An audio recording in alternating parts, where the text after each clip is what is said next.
boy sitting in front of me on the bus was carrying a textbook titled Advanced Physics for Hong Kong.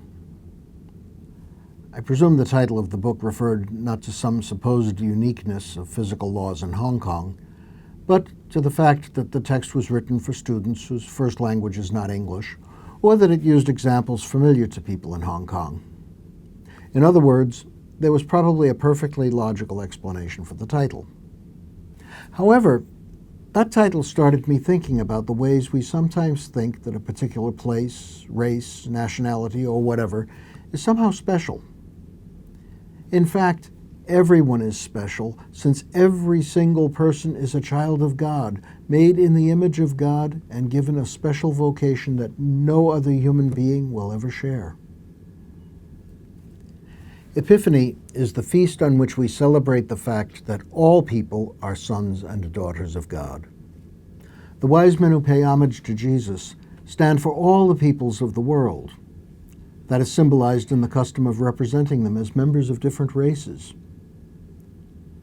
Throughout history, we humans have been exclusionists.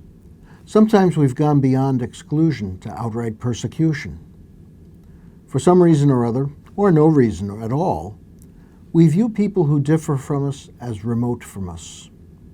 The less we know about them, the more we believe stereotypes and fictions, and then act upon those misconceptions. Today, the Church says that Christians cannot follow the way of the world in this matter. Today we see that God's offer of salvation in Christ, God's love, is not limited by colored shapes on a map.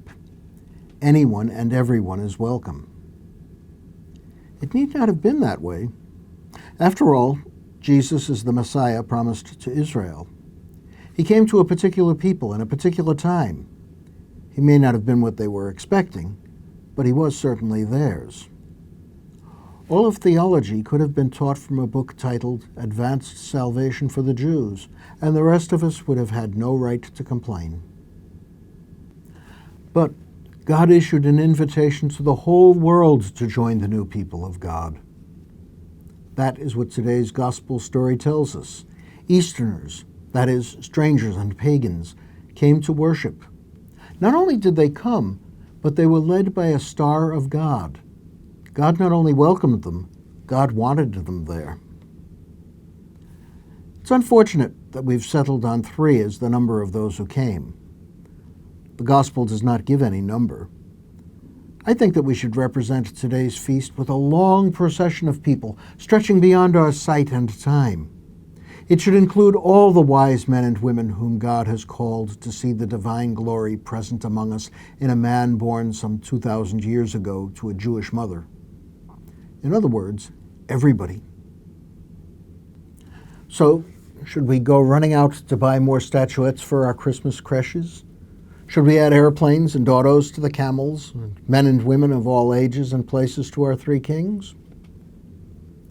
Perhaps we should, since what we see influences what and how we believe. But we're called to more by today's feast. We're called to be stars of Bethlehem, leading men and women to Christ. The chief vocation of the Church is to proclaim the good news to all nations. How do I share in that great vocation? All of us are called to be missionary in our day-to-day lives. Our neighbors should be able to see the light of Christ shining in our words and deeds. Is my life such as to attract others to journey to meet the Lord?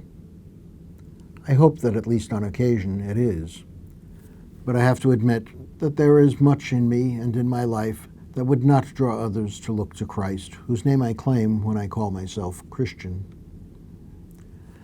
Today, I am especially called to root out from my speech, my thoughts, and my deeds all prejudice toward other races, religions, cultures, and so forth.